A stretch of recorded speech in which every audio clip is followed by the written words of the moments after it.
Mama Ronk's kitchen was a name that made mouths water. It was once a place of comfort. The kind of spot where people gathered for lunch after church, where laughter mixed with the sound of clinking spoons and bubbling pots. Back then, the aroma of her stew used to drift far beyond the four corners of our restaurant, pulling people in from nearby streets. Taxi drivers, bankers, artisans, market women, everyone knew that Mama Ronk's food could heal sadness and wake a tired soul. There was something about her cooking that no one could explain. The pepper was never too much, the salt never too little. It had a taste that lingered on your tongue, like a secret. But when Mama Ronk died, the magic died with her. Her only daughter, Ronk, took over the restaurant after the funeral. At first, she wore her mother's apron proudly, believing she would continue the legacy. She followed the recipes faithfully, cooked with care, and opened the restaurant every morning by 6 a.m. just like her mother used to. But something was missing. The first few customers frowned after taking a bite. Some forced polite smiles and said, "It's nice," before leaving half their food untouched. Others didn't bother pretending. "This stew no get soul again," one man said, pushing his plate away. Another laughed and said, "The woman wey die carry her flavor go grave." The whispers started spreading. People said Ronk couldn't cook. Others said she had changed her mother's recipes. Within months, the once busy kitchen became empty. Tables gathered dust, and the air that used to smell of pepper and joy became stale with disappointment. Ronk tried everything. She changed the meat cellar. She used more spices. She even hired a new cook to assist her. But no matter what she did, the taste remained flat, hollow, lifeless. She watched other restaurants grow while hers fell apart. Across the street, a new booker called Mama Busy Delight opened, and every afternoon, crowds gathered there. The sound of laughter and the smell of frying meat tormented Ronk. At night, she would sit on the kitchen stool her mother used to sit on, staring at the pots that no longer brought happiness. Sometimes she spoke to her mother's photo hanging on the wall. "Mama, what am I doing wrong? Tell me. Please." The photo never answered, but Ronk began to feel strange whenever she looked at it. Almost like it was watching her. There was a small locked door in the back of the kitchen, one her mother never allowed anyone to enter. It was painted a dull red and always smelled faintly of something metallic. Her mother had warned her as a child, "No one must open that room except me. Promise me, Ronk." And she did. But now, with debts piling up, customers gone, and shame eating her alive, that door began to haunt her. She'd catch herself staring at it for minutes, wondering what could possibly be inside. One night, after another long day of no customers, she broke down completely. She sat on the floor and wept, her sobs echoing through the empty restaurant. Then she remembered something, an old woman her mother used to visit in Ikoredo. A spiritualist. People used to say she was the reason Mama Ronk always had good luck. Ronk made up her mind. She would find her. The next morning, she traveled early, taking a rickety bus that coughed smoke all the way to Ikoredo. The address she had was old, but she followed it. The house stood deep in the bush, surrounded by shrines and the smell of burnt incense. The woman was still alive. Her skin looked like it had seen centuries, and her eyes burned with quiet knowing. "My mother used to come here," Ronk said, bowing slightly. Her name was Laura. She owned a restaurant. The woman looked at her for a long time, then nodded slowly. "Yes. I remember Laura. A woman who wanted her food to taste better than everyone else's. She paid the price for it." "What price?" Ronk asked, her heart beating fast. The woman smiled faintly. "Your mother's stew was not ordinary. It drew people because it contained human flesh." Ronk froze. She felt her legs weaken. That's impossible." The old woman chuckled softly. "Nothing is impossible in this world, child. Your mother made a pact with the spirit of appetite. She fed them human flesh, and in return, they blessed her with taste that no tongue could forget. But when she stopped feeding them, they came for her life. Ronk trembled. No. Mama couldn't have done that. Believe what you want. But that is why your food no longer tastes the same. The spirits are hungry. And if you want your restaurant to live again, you must feed them.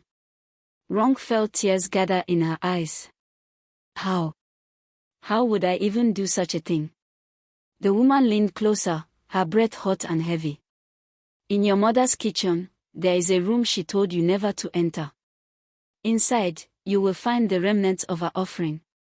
But remember this, no one must enter that room but you.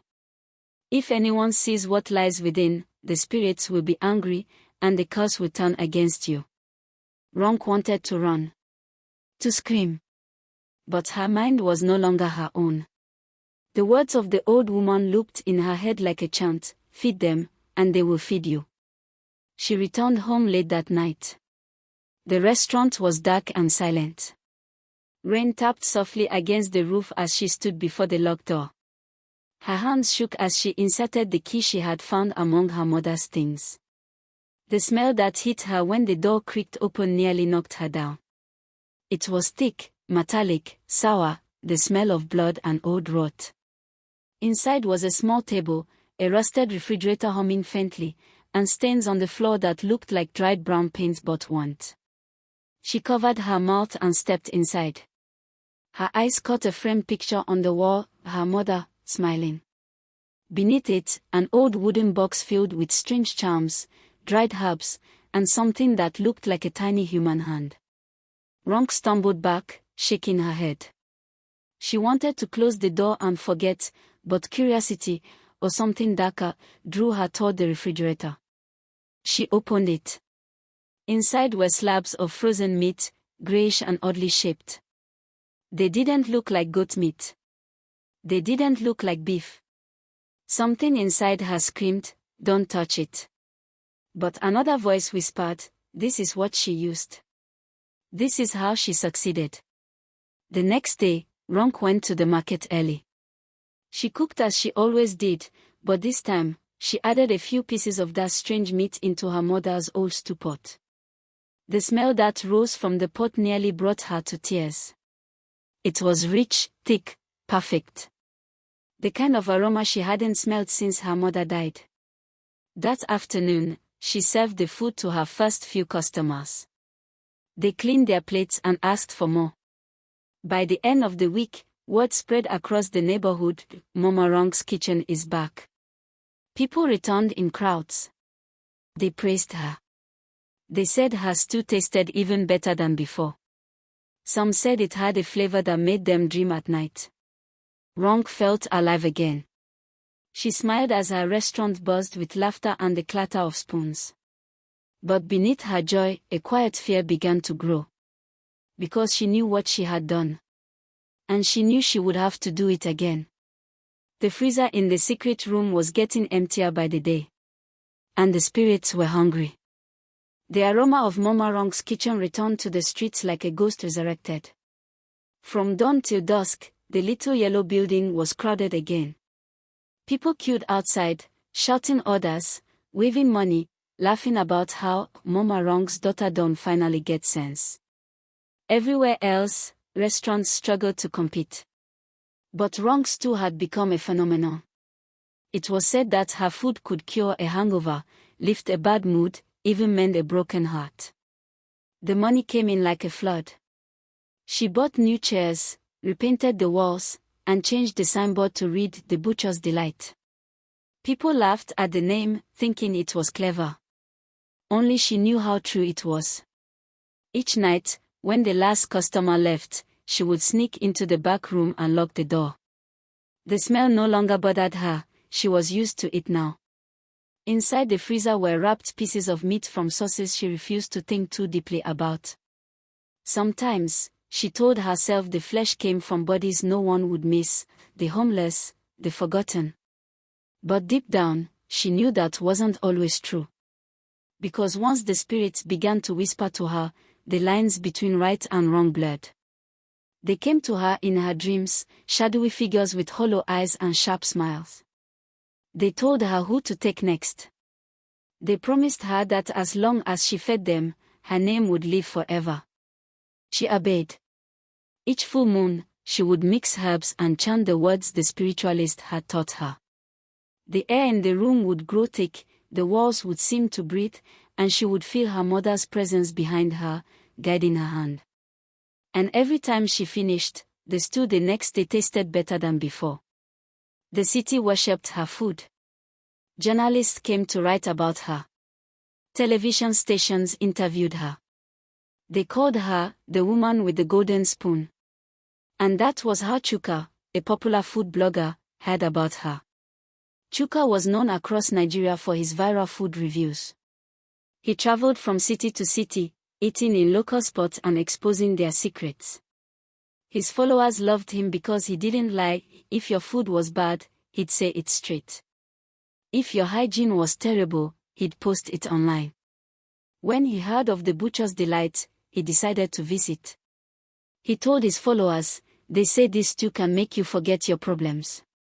Let's see what's really cooking inside."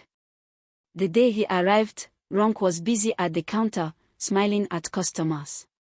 She didn't notice him at first, but she felt his presence, tall, calm, confident, with the camera always recording. He ordered the special goat meat stew. The first spoonful froze him. His eyes widened. "This is incredible," he whispered to himself. He ate more, savoring each bite. The meat melted in his mouth, the spice balance was perfect. But then, something strange happened. Halfway through, he began to feel dizzy. A heat spread through his chest, then a strange calmness. He blinked and looked around. The world seemed to blur slightly. The smell of stew thickened in his nostrils, almost intoxicating. He left the restaurant smiling, but deep inside, something itched. Something about that taste didn't feel natural. That night, he uploaded a short video praising the Butcher's Delight, calling it the most hauntingly perfect stew in Lagos. The video went viral. Crowds doubled overnight. But as days passed, Chuka couldn't sleep. He kept dreaming of blood, knives, and boiling pots. He'd wake up sweating, his tongue still tasting that stew. He began to investigate. He returned to the area, asking locals about the restaurant's history. An old man told him that place used to belong to Mama Ronk. Her daughter took over after she died. But the taste died too, until recently. Chuka asked, "What changed?" The man shrugged. "Who knows? But strange things happen there at night. Sometimes, you hear cries behind the walls. The woman locks herself in the kitchen after everyone goes." That was all Chuka needed. He decided he would get to the bottom of it. The next week, he returned pretending to shoot a follow-up video. He asked Ronk if he could film her cooking process. She refused politely. "No, my dear, my recipe is private. Family secret." He smiled, but suspicion had already taken root. That night, he returned again, this time after hours. The street was quiet, the restaurant dark. He slipped in through the back fence, his camera light barely visible. He tiptoed through the kitchen. Everything looked ordinary, clean pots, stacked plates, leftover spices. Then he noticed the red door at the end of the hall. It was padlocked. But the smell. It wasn't the smell of ordinary meat. It was sharp, heavy, almost metallic. He pressed his ear against the door. Something inside hummed, like an old refrigerator. His curiosity burned hotter than fear. He pulled out a small metal rod and forced the padlock open. It clicked softly. He pushed the door. The air that escaped was cold and rotten. His camera light flickered as it scanned the room. Old stains covered the walls. Charms hung from the ceiling. A table stood in the center with knives arranged neatly beside an empty basin. Against the wall, the humming freezer. He opened it. The camera captured what his mind refused to believe.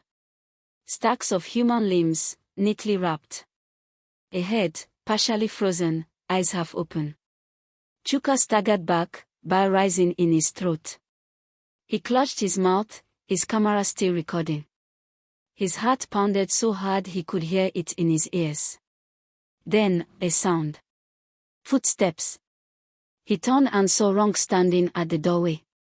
Her eyes were wide, her face pale, a cleaver in her hand. "No one was supposed to see this," she whispered. He stumbled back, shaking. What have you done?" The air changed. The temperature dropped suddenly.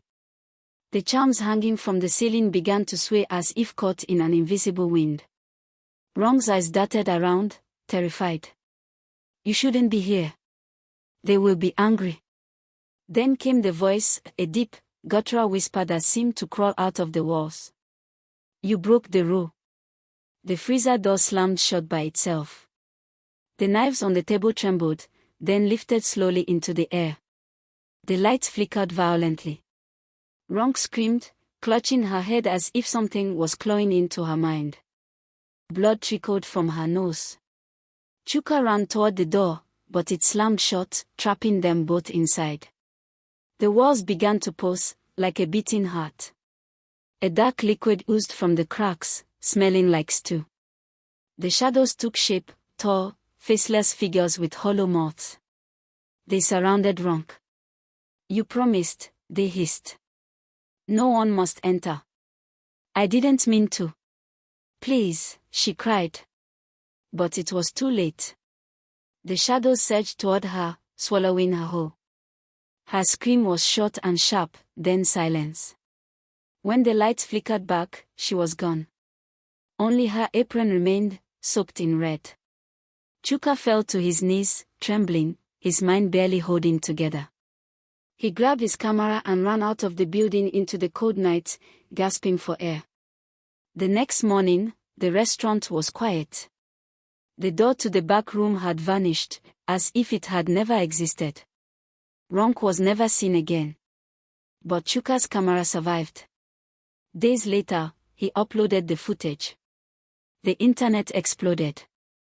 Police raided the restaurant and found traces of human flesh inside the stew pots. The video was banned in Nigeria but spread across forums, dark web corners, and horror channels. People still whisper about it, the cassette footage that made viewers vomit or faint. The restaurant was sealed, its name painted over. But those who live near Yoba say sometimes, late at night, you can still smell stew cooking, rich, spicy, and unnervingly sweet.